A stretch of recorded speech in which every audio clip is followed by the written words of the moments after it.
अस्सलाम वालेकुम जी, मैं हूँ हिना आदिल और आज 26वां रोज़ है गज़ा पर इसराइली बर्बरियत का और अब तक करीबन 8,800 फ़लस्तीनी शहीद हो चुके हैं। इसके साथ साथ 22,200 से ज़ायद इसमें ज़ख्मी हुए हैं। अब तक की पेशरफ्त के हवाले से अगर आपको बताएं तो रफ़ा क्रॉसिंग जो है वो 7 अक्टूबर के बाद अब पहली बार खोली गई है, जहां से कुछ इंतहाई शदीद ज़ख्मी फ़लस्तीनियों को जो है वो गुजारा जाएगा और उन्हें मुंतकिल किया जाएगा। जनाब, अब की जो इम्पॉर्टेंट न्यूज़ है वो ये है कि यमनी हौसी बागियों ने जो उनकी मुसल्लह फ़ौज है उन्होंने इसराइल के ख़िलाफ़ बाकायदा जंग का ऐलान कर दिया है और जो तर्जुमान हैं हौसी बागियों के जनरल याहिया सारी, उनकी जानिब से कहा गया है कि हम इसराइल के मुख्तलिफ अहदाफ पर बैलिस्टिक और क्रूज़ हमले करते रहेंगे।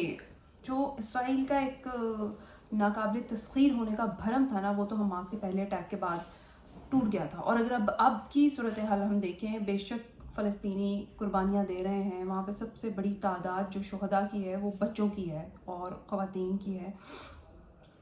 जनाब, इस वक्त इसराइल को अकेला किया जा रहा है और वो इस तरह से कि बोलीविया की जानिब से भी ऐलान कर दिया गया है तमाम किस्म के सियासी सफारती ताल्लुकात ख़त्म करने का। बहुत से दीगर ममालिक भी ऐसे हैं जिनकी जानिब से इसराइल के साथ जो सफारती और दीगर ताल्लुकात हैं उन्हें ख़त्म किया जा रहा है, सियासी ताल्लुकात को भी ख़त्म किया जा रहा है। और सबसे बड़ी चीज़ ये है कि जो रफ़ा क्रॉसिंग ओपन हुई है 7 अक्टूबर के बाद, अब से ये एक बड़ी पेशरफ्त है अब तक की।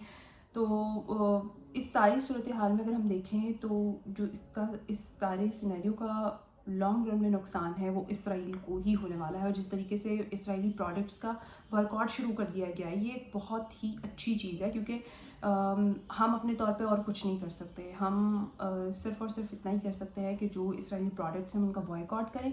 तो जनाब, वो मैंने यहाँ पर देखा है, अपने इर्द गिर्द देखा है, मैंने अपने बच्चों में देखा है कि उन्होंने बोला है कि ये चीज़ें हमने देखी हैं इंटरनेट पे, हमने ये यूज़ नहीं करनी है, इसका ऑल्टरनेट हमें चाहिए, इसका मुतबादिल बताइए क्या है। तो ये एक अच्छी पेशरफ्त है। बाकी है कि हम माँ सिवाय मजम्मत के और आंसू बहाने के फ़िलहाल फ़लस्तीनियों के लिए कुछ नहीं कर सकते। हम दुआ कर सकते हैं और वो हम कर रहे हैं, लेकिन जो ममालिक और जो ताकतें कुछ करने पर काबिज़ हैं ना, वो इस वक्त आंखें बंद करके सो रही हैं।